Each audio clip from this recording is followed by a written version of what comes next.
Need a whole bunch left to do. She's just fashion journalism. And that was just pure power. That was just like, I call the shot. How's your head?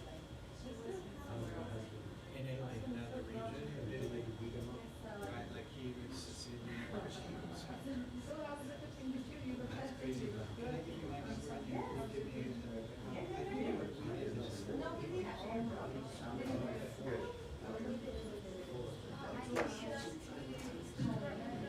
Come to my house. So you need to they were supposed to let me get a Wi-Fi password. This is how you get it.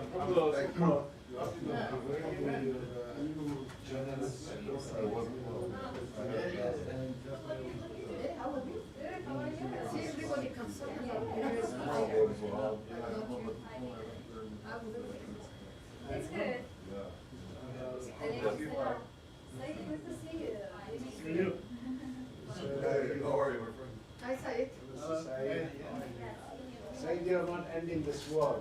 This is like you're It's not a war. making the Pakistani It's not a war. It's not a war, man. From falsely. every time. I agree with you. My friend from Bangladesh. Hey, how are you? How are you doing? I'm good. So what's the last thing you eat?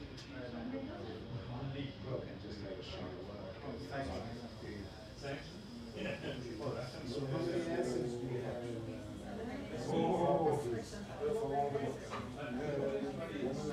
It's not the Russian vodka anymore. It's owned by a Latvian company. And it's been like this for 20 years. That's why his wife now makes him keep an accent. He's the one. It's a little bit early. Someone has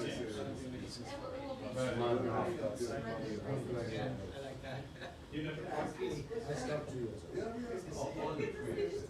I was a very good weekend during Christmas. So you want me to say it? Yes. Yes. I'm from the south.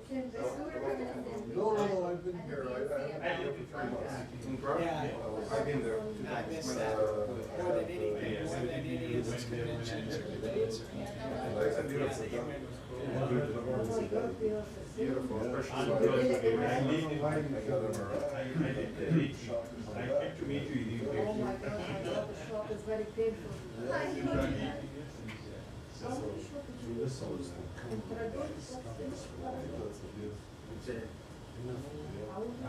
I can make a video, I can send it. Yeah. Come on. I would love it. Thank you. But when you go one this, During this week, we said to Mr. Peter, please come. Seven. They say, what is this? I will be doing what? What did I do physical therapy? So what you said, What happened? What it's happened? from the Celebrity. it's agreement to this All 3, all 4. in March Push 2022. it back. They're gonna pitch it. And yes, otherwise Me much. too. And my whole There leg is is always the, yeah. But she just not from. No, but I asked about it. It was Yesterday. about signing Last this, Monday. I mean, Yeah, exactly. Yeah. Everything was Yeah, great. very, yeah, they went. Yeah, and Johnson and the US have said, don't sign. is that It's the word is trying to raise. I don't know, whatever they wanna give you, but it works. It works. They say that they're not gonna be. Why you should like this? So why, when you know that you are fighting other people, that means their person is So not. you In the need car. immediately after you give injection, you feel better or? It was a few He's days. my, I had to do I'm fighting him, but I know Still he's need not to doing feel it. Yeah. But you don't have pain because when you get injection, you don't have the problem. He's Takes taking medication. Doctor, Yeah. What you need is you need to like do something, when you have a sleep and that's why they say we have a sleep. break down. Yeah. Small Why was sleep it? is better than a small. Well, all of it. Okay. I had to call it.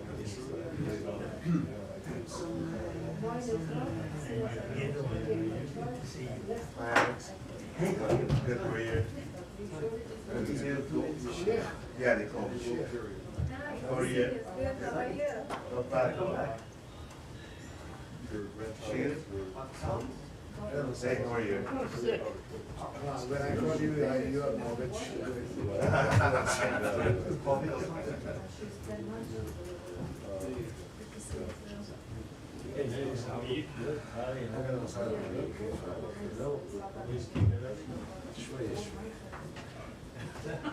He's international.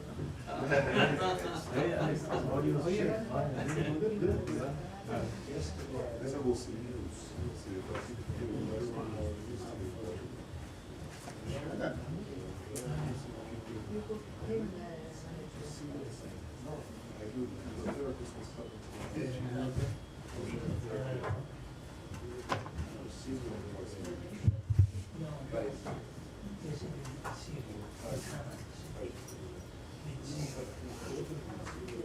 No.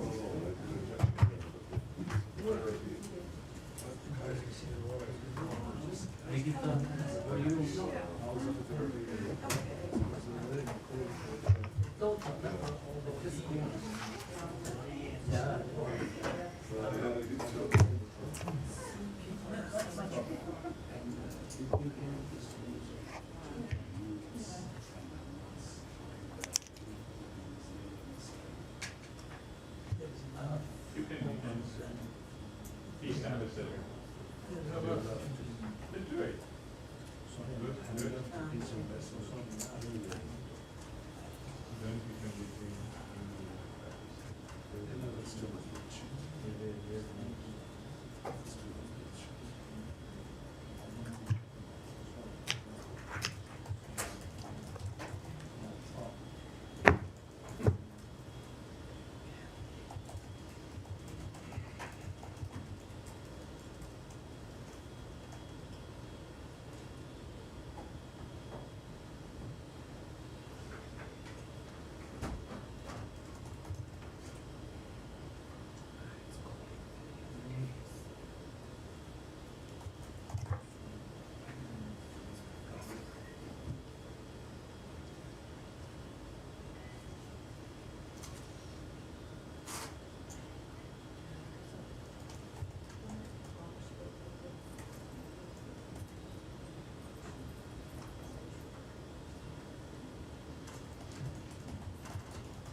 Good afternoon, everybody.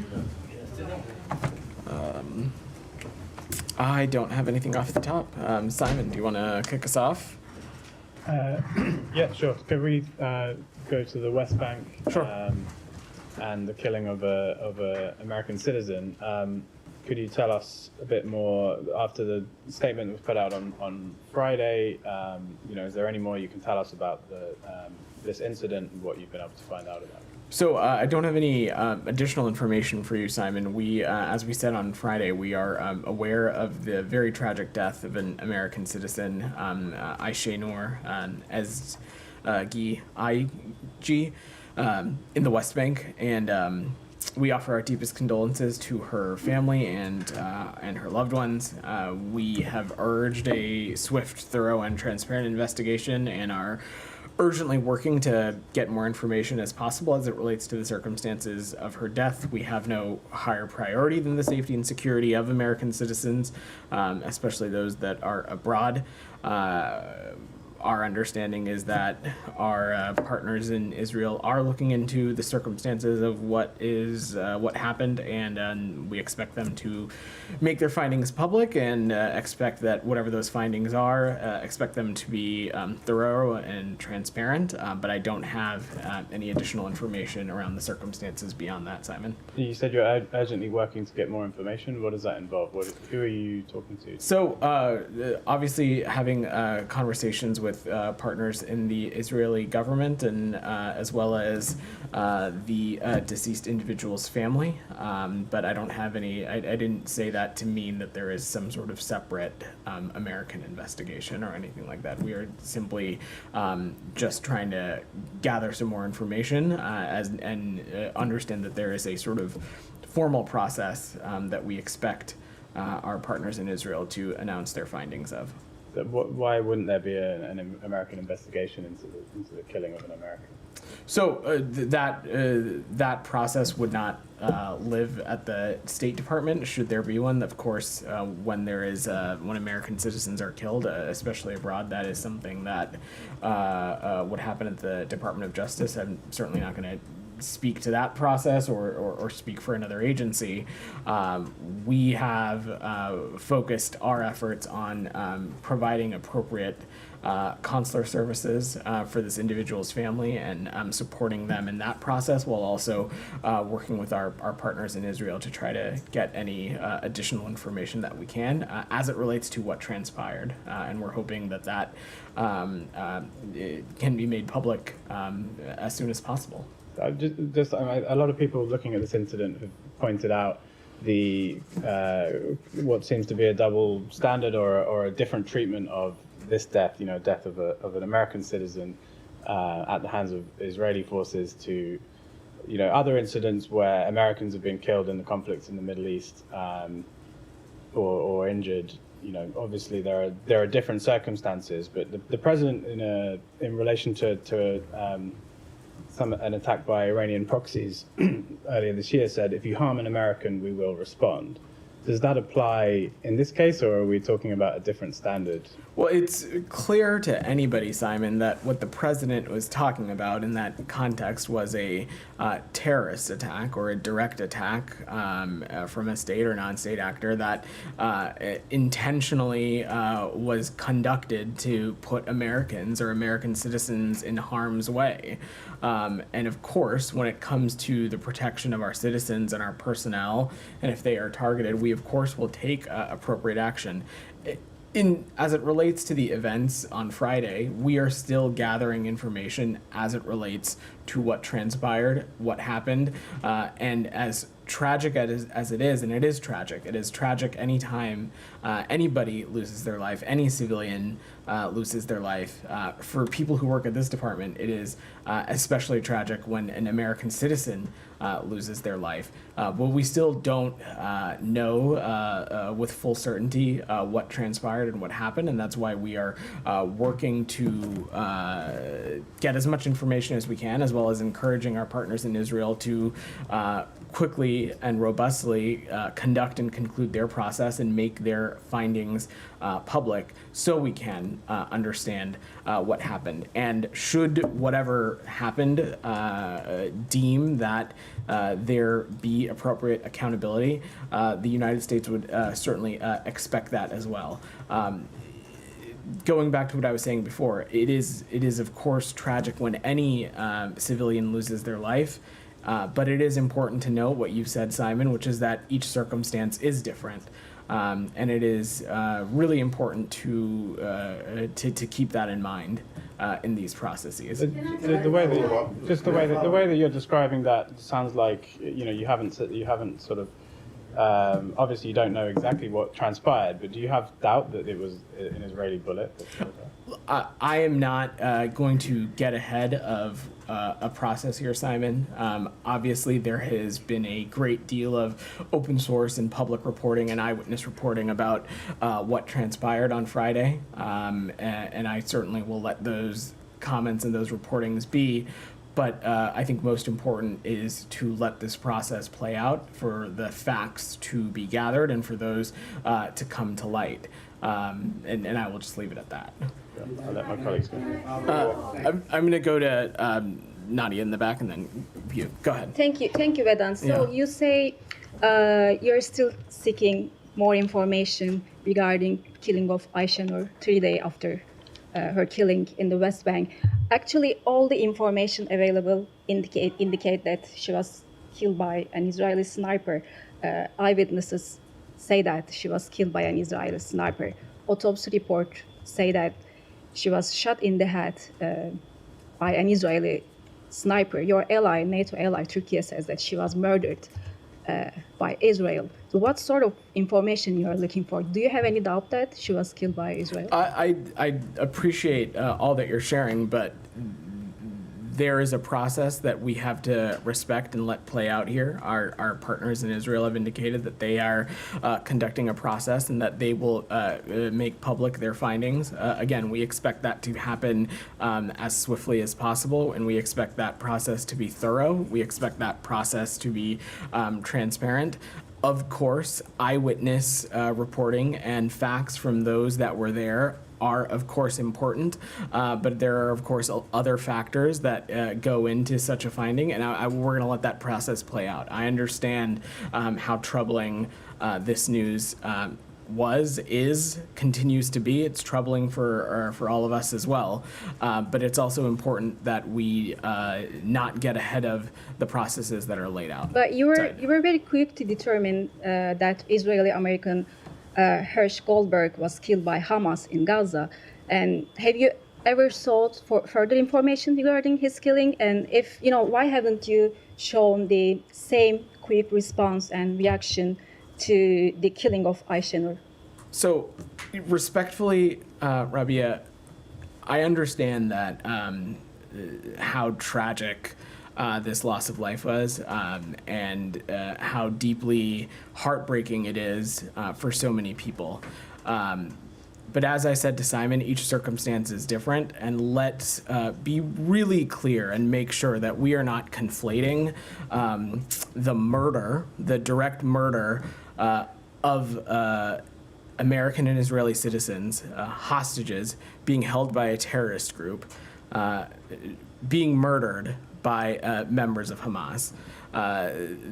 Each circumstance is unique and different, and any time an American citizen or a civilian loses their life, it is incredibly tragic. But the circumstances around how that happens is important. The facts matter, and I am just not going to get ahead of the process as it relates to this. Ayşenur's family called for an independent investigation. Would you support this call? So, look, what you just heard me say to Simon, we expect Israel to make their findings public. We expect those findings to be shared, transparently and as thoroughly and as soon as possible. Beyond that, I'm just not going to get ahead of what those findings determine, and should those require any additional steps needing to be taken. Said, go ahead. Thank you. Vedant. Yeah. Do you actually condemn the actual act of killing an American citizen protesting, the aggression of, let's say, the Israeli occupation army. So You condemn the act of the killing itself. Let's- You condemn that act? Let's just be very clear. Of course, we would condemn the death. The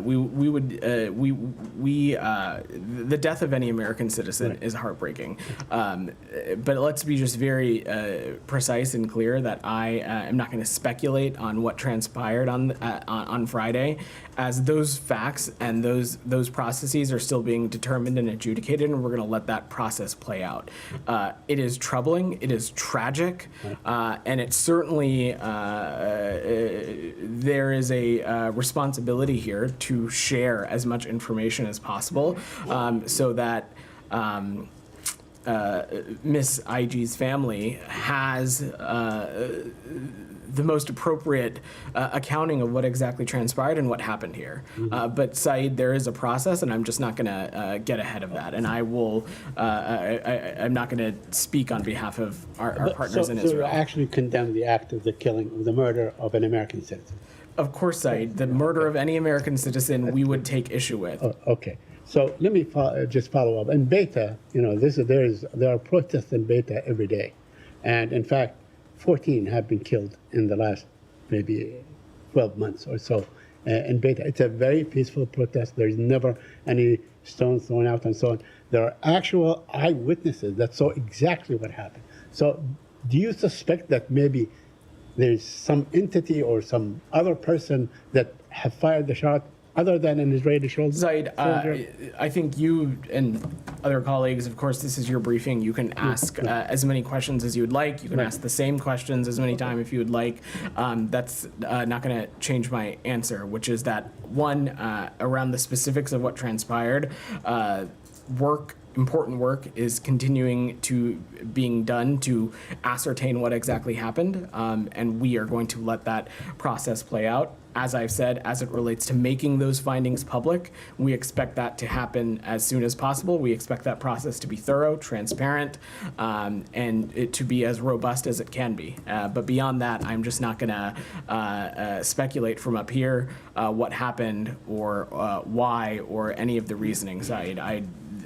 As I said to Rabia, eyewitness accounts are, of course, helpful, key, informative to all of this, but there is a process in place, and we will let that process play out. So would you rely on the eyewitness accounts, or you just rely on the Israeli? I am not going to speak to the process, Said. That's fine. I just want to take. And again, I just want to reiterate again that we are working closely to ascertain the facts, but there is not a State Department-led investigation that is going on as it relates to because this. the record, Vedant, is really quite abysmal, and when it comes to Israel investigating itself on the killing of Americans. I mean, I can take you back to March 16, 2003, when Rachel Corrie, a Jewish American, was killed by a bulldozer, in plain sight of everybody, and the Israelis only came back with an answer in 2012, and it was just like nothing there answer kind of a thing. And we saw this happen with Omar Assad. We saw this happen with Shireen Abu Akleh when it was killed. And you guys came out on July 4th, 2022 on a holiday, and you said that the intention was not there. So what guarantee do we have that this particular investigation that saw the murder of a 26-year-old American, Aisha Noor Egi, so we saw her murder. Everybody, there are a lot of accounts and so on. What guarantee do you have that this will be carried out, the investigation will be carried out thoroughly, fairly, transparently, and would lead to the proper result as far as you're concerned? Said, I'm not going to color any of these findings until we see them. So I will just leave it at that, and not going to get ahead of the process here. So do we have? I mean, I'm sorry, but let me just. Do we have any evidence from the past that Israel actually comes through on these investigations? I will let the IDF and the Israeli government speak to their own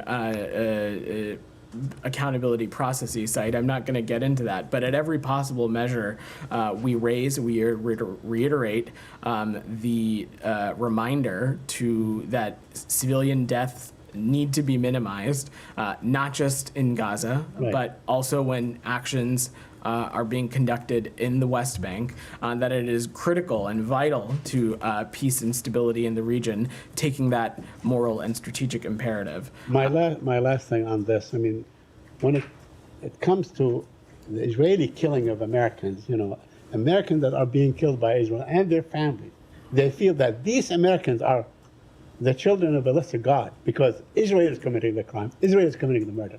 Is that true? It's not. Look, It's not true. Saeed, I'm not sure I fully understand your I question. mean, they are less American than, let's say, when Israel commits, it is really the identity of the killer rather than the identity of the killed, so to speak. So, again, I'm not sure I fully comprehend what you're asking, but let me just be pretty clear about this.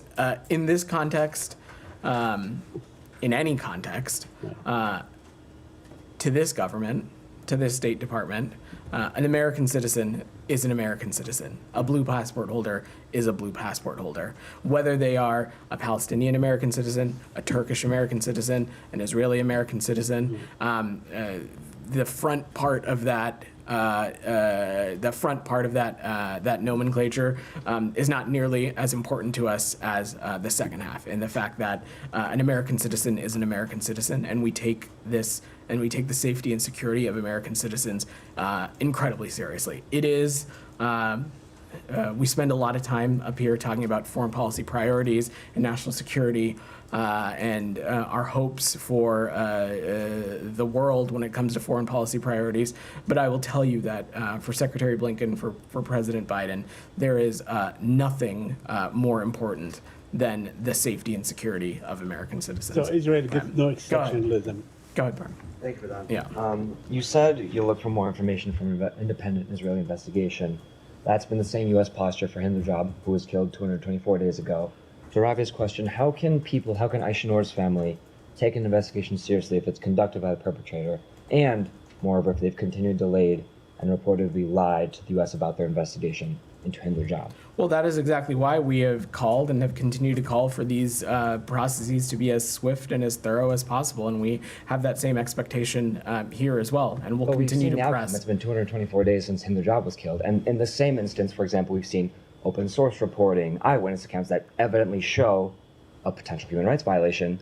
You say, you're pushing for a swift investigation. If that's the same posture with this, when can Americans expect a conclusion?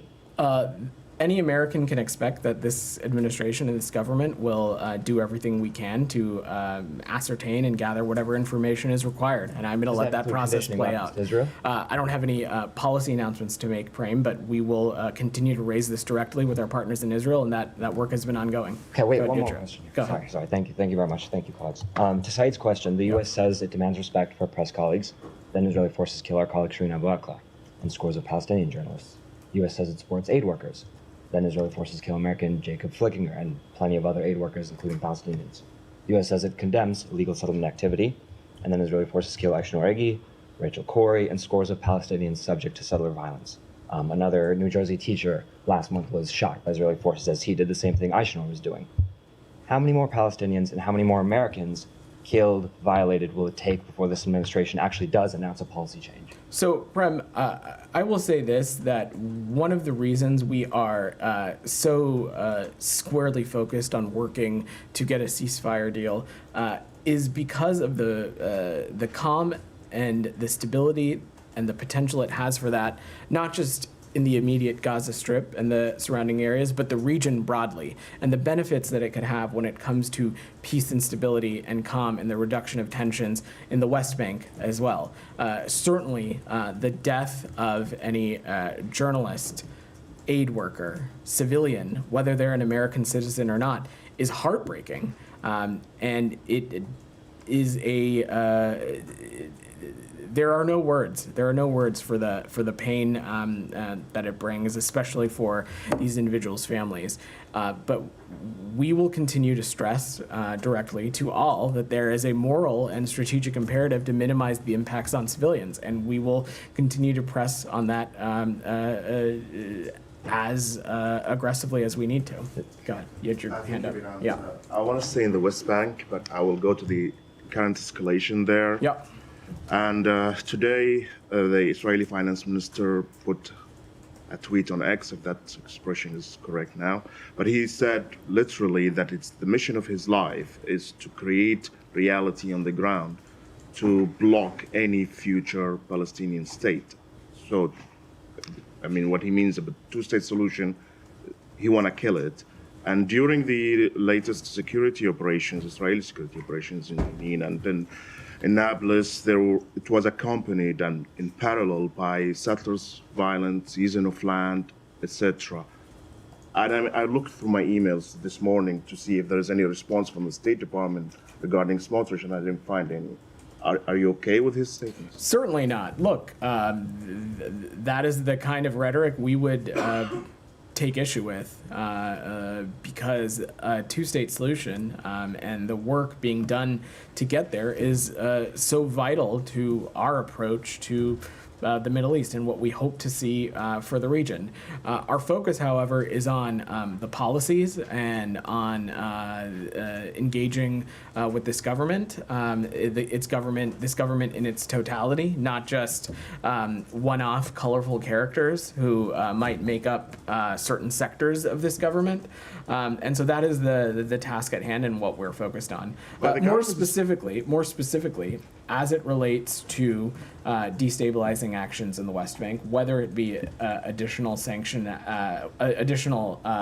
activity, whether it be additional outpost activity, whether it be settler violence, we have not hesitated to call those out for what they are. When it comes to settlement and outpost activity, we continue to feel strongly, vehemently, that these kinds of actions, not only are they inconsistent with international law, they are detractions from Israel's own stated goal of wanting more security. They're detractions from our own goal of wanting security for Israel in the region. And so we have, over the course of this administration, taken steps to hold those who incite violence to account, and we'll continue to do that should that be necessary. I mean, I assume that you refer to the visa restrictions and visa blocking for some of the settlers, but this was regarding violence. I'm talking about land seizure here. I mean, it's been going on for decades now. You calling it out doesn't seem to stop it, and you're blocking anybody else from taking any action toward that, whether it's the UN Security Council or any other countries. So do you see that you are, by not doing anything except calling it out, you're allowing it? I would absolutely take issue with that characterization.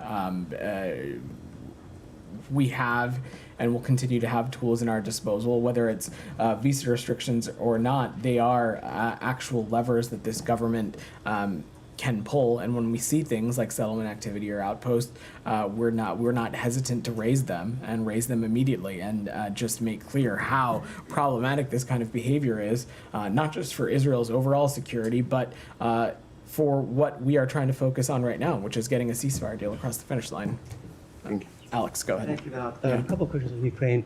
In light of reports that some citing, very credible sources, some even citing Iranian officials, Tehran has already sent hundreds of short-range ballistic missiles, Fatih 360, to Russia to use in Ukraine. First of all, how alarmed are you? And secondly, is it time to allow Ukraine to destroy those warehouses storing them in Russia? So look, Alex, no new policy changes to announce, but we're of course incredibly alarmed by these reports. Any transfer of Iranian ballistic missiles to Russia would represent a dramatic escalation in Iran's support for Russia's war of aggression against Ukraine. We have been clear, our partners throughout the G7 and the NATO summits have been clear that we're prepared to deliver significant consequences. I'm not going to get ahead of that or preview them from here, but Alex, you and I, going back, I don't know how long now, I have talked about the increasingly concerned about the deepening security partnership between Russia and Iran since the onset of Russia's full-scale invasion. It is something that we are continuing to pay close attention to, but to put the focus on Iran for a second, President Pezeshkian continues to say publicly that improving his country's failing economy depends on improving his foreign relations and Iran's standing in the world. At the same time, though, you cannot have it both ways, as such a reported missile transfer would basically threaten international safety and the international order. So we will continue to judge Iran by its actions. But in terms of my point about letting them strike the arrows rather than striking the shooter, not only the U.S. administration is refusing to change policy, we also are not allowing the U.K. to use to let Ukraine use its own weapons. Why? And secondly, is the Secretary discussing this topic in London? So, look, support for Ukraine, I expect it to be a major topic of conversation when the Secretary has his government-to-government meetings tomorrow. I'm not going to get ahead of that process. I'm sure you all will hear from him early for those that plan on tuning into his press conference. Beyond that, Alex, I'm just not going to speculate on potential actions the United States may or may not take. Let me just say we have been clear and consistent about our support for Ukraine and making sure that they have what they need to defend themselves and defend themselves from attacks just immediately across the border as well. And we'll continue to take a look at what is required so that our partners in Ukraine can do that. Thank you. I have one more Iran, if I may. Next week will mark 2 years since the killing of Mahsa Amini. Is it time to move forward in terms of implementation of Mahsa Act? Why is it taking this long? So I don't have any updates for you there, Alex, but of course the human rights atrocities in Iran is something that we are paying close attention to, and of course it continues to be inconsistent with what we find to be President Pezeshkian's own stated goal, and will appropriately take action should we need to. Shannon, go ahead. Thank you, Vedant. The House Foreign Affairs Committee's latest report on Afghanistan and the withdrawal says that droves of classified material were left at the U.S. Embassy in Kabul. The State Department responded by saying it's standard operating procedure to reduce the amount of sensitive material that remains, and that Embassy Kabul's drawdown was conducted in accordance with standard operating procedures, but doesn't clearly answer whether classified material was left behind. Can you say if it was and how much? So I certainly would not get into something like that from up here, but can say confidently that the drawdown at Mission Kabul was conducted not just by the book, but appropriately consistent with the standards and the protocols that are in place for appropriate drawdowns and NEOs. And since you've opened up the question, Shannon, if you'll allow me, there's a lot of you that have interest today in Chairman McCall's report. So I just want to say we should be very clear about something, which is that when President Biden took office, he was faced with a choice: ramp up the war in Afghanistan and put more American troops at risk, or finally end our involvement in America's longest war after 2 decades of American presidents sending troops to fight and die in Afghanistan. We are stronger today because of this decision that President Biden made. The one that he made was the right one. And it's also important to understand that this exercise that the House majority is undertaking is about scoring political points. This investigation had the potential to truly be bipartisan and produce real legislative proposals to better prepare the United States for future presidents and for future parties, for future challenges. Instead, the majority chose to seek scandal over substance, and this quote-unquote investigation seems to not actually have uncovered anything new, and instead is a collection of cherry-picked comments from various transcribed interviews and interviews designed to paint an inaccurate picture of this administration's efforts. This exercise is it's a disservice to Afghanistan policy and a disservice to the lens that we try to look at the region through by turning it into a hyper-partisan debate. So can I follow up quickly? Yeah, go ahead. Just so I'm clear, the State Department's position is you can't say publicly yes or no whether. I just wouldn't get into those kinds of operational specifics when it comes to how we draw down our presence at any diplomatic post. But what I can say is that the drawdown in Kabul was conducted in a manner which is consistent with our departments and our country's standards and protocols when faced in those circumstances. And lastly, just do you have a figure on how many Americans still in Afghanistan that the State Department is in contact with right now? I'm happy to check. I don't have a number at my fingertips, but I'm happy to check and get back to you. But let me just say, Shannon, since you asked the question on our efforts in Afghanistan, we are issuing. I know your question was about Americans, but let me just say, as it relates to our broader resettlement efforts, we are issuing SIVs to our Afghan partners in record rates. In fiscal year 23, we issued more than 18,000 Afghan SIVs, the most in a single year, and in this fiscal year, we've already surpassed that figure. And as a reminder, when the president took office, the State Department inherited a backlog of more than 17,000 SIV applicants. Kylie, we'll get to everybody. Given that the Republicans' report is out today, I think it's worth asking you guys questions about your own after-action report that was done more than a year ago now. I'm just wondering if you have updates for us as to the recommendations that were made in that report and which of those recommendations have actually gone into effect. So, Kylie, for operational specifics, I'm not going to get into some of the specific recommendations that have been made, but I can say it was an unclassified report. I understand. I'm happy to see if we have more specifics for you, but on some of the preparedness aspects and the aspects involving American citizens, I know that we have been able to successfully implement those in previous iterations in circumstances in Ukraine, in Sudan, in Ethiopia, but I'm happy to check if we've got a more exhaustive list of where some of these actions are in true effect. Yeah, if you could just update us as to if any of those recommendations have been implemented. Sure. I think I can say certainly that a number of them have been implemented, particularly when it comes to the planning for crises, when it comes to the planning for crises as it relates to coordination between the department here and folks at the field. There have been a number of steps that have been taken in relation to how we handle American citizens who are not under Chief of Mission Authority. So there are a number of steps that I know we have seen come to light in some other parts of the world, but I'm happy to see if we've got a more specific litany for you. Okay, yeah. Nick, go ahead. A follow-up to the report, is there any resolution now to the threat to hold the Secretary in contempt from Chairman McCall if he doesn't testify before September 19th?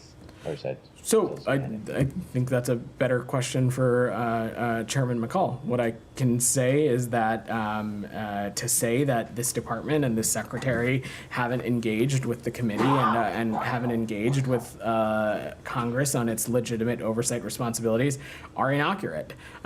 We have been in near constant communication with the Foreign Affairs Committee.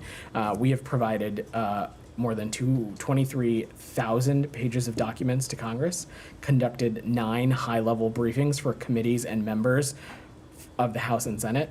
We have made available or engaged 15 senior officials for transcribed interviews to the House Foreign Affairs Committee and staff members. Secretary Blinken himself has already testified before House and Senate committees 14 times on Afghanistan, including 4 times directly before the House Foreign Affairs Committee.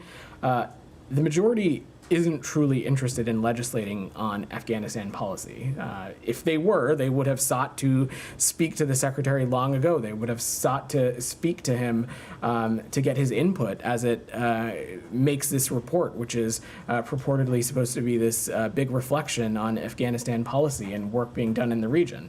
Instead, they waited until the report was completely finished to come back to us. So I will let you draw your own conclusions to what that means. Will they comply with the subpoena? So I know that we spoke to this a little bit last week as it relates to continuing to engage with Congress on possible alternative engagements. I know Matt Miller spoke to that a little bit. I don't have any updates for you beyond that. Michelle, go back to the Middle East. Sure. First, do you expect any changes on the Israeli-Hezbollah front, especially that Prime Minister Netanyahu urged his government yesterday to prepare for changing the situation on that front? I have no changes to preview or predict, Michelle. What I can say is that one of the reasons we are continue to be so committed to a ceasefire and getting one across the finish line is because the benefits that it could have in the north for creating the conditions so that both Israeli and Lebanese civilians could be able to return home. But I don't have anything to predict beyond that. On Iraq, should we expect any announcement soon regarding the future of U.S. military presence there? So, Michelle, we've held discussions with the government of Iraq on the future of Operation Inherent Resolve since last year. President Biden and Prime Minister Soudani spoke about this in April during the Prime Minister's visit. In that joint statement between those two leaders, they affirmed that these conversations would be ongoing and they would review these factors to determine when and how the mission of the global coalition in Iraq would end and transition in an orderly manner to a more enduring bilateral security partnership. Those conversations are ongoing. I don't have anything to get ahead of on that The process. report said that there will be announcement this month regarding the start. I have nothing to offer as it relates to the timeline beyond just saying that is work that's ongoing. And lastly, reports said that the U.S. government told Iraqi officials that Iraqi banks exploited their access to U.S. dollars to support the Quds Force and the militia groups operating in Iraq. Do you have any comments on that? So I'm sure my colleagues at the Treasury Department would be happy to speak to you a little bit more about this. But from here, what I can say is that we'll continue to collaborate closely with our partners in Iraq as it relates to their banking and finance system, to move them away from a cash system, to make them more resilient against terrorist and counterterrorism threats and cyber activities and things of that nature, but I don't have anything to speculate But are on these that. reports accurate? I don't have anything to offer on that. Can I follow up on the Jalil, Gaza negotiation? go ahead. Just a very quick Then I'll question. come to you, Jalil. Go ahead. The Washington Post reported, I believe Friday or Saturday, that the U.S. now, at its assessment that there will be no ceasefire during this presidency, and they are putting on hold whatever new proposals you are working on to the both parties, and the belief now within the administration that neither Hamas nor Israel are seeking this. Can you confirm that? So look, I'm not going to comment on purported speculation on a diplomatic process. What I can say is echo what President Biden and Secretary Blinken and Vice President Harris have said, which is that we are pursuing all efforts to secure a deal that would release the hostages being held by Hamas, that would create the conditions for additional humanitarian aid to get into Gaza, create the conditions for greater diplomacy to happen to bring about peace and stability in the region. That line of effort continues, and I'm just not going to speculate or get into the process beyond that. Jalil, go ahead. Very much, Vedant. I'm sorry, I originally had 3 questions, but just one extra added because of Shannon's question. So Yeah. you said the Afghanistan withdrawal was, State Department did good, but there was no ambassador at the time of the withdrawal, right? That is correct. There was no U.S. ambassador, but the U.S. military personnel were left there, right?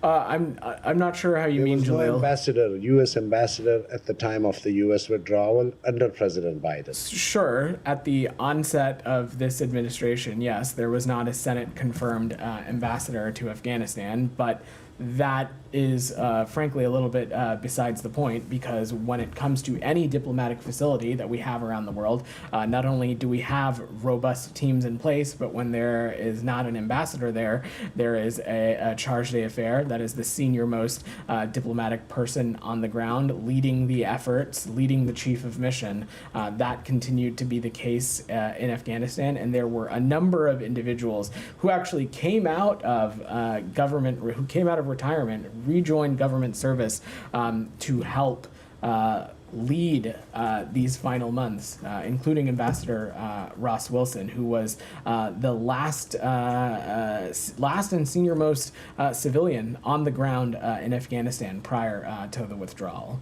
Okay. Just today, a few hours ago, the leader of the opposition in Pakistan Parliament, Mr. Gohar, another parliamentarian, Marwat, another a few parliamentarians are already arrested. There's reports that they're going to be arrested. I have mentioned to you several times that the democracy in Pakistan is under threat.